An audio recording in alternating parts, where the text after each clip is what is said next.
চিংড়ি মাছের মালাইকারি বানানোর জন্য পেঁয়াজ, লঙ্কা, আদা, রসুন কুচি করে পেস্ট করে নেব।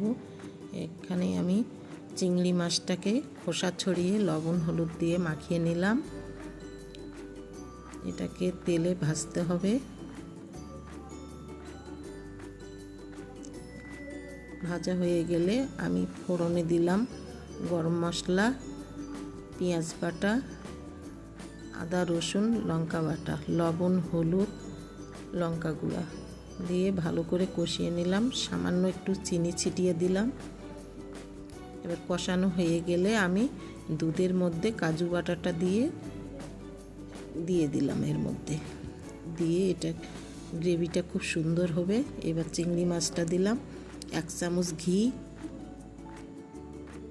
দিয়েছি।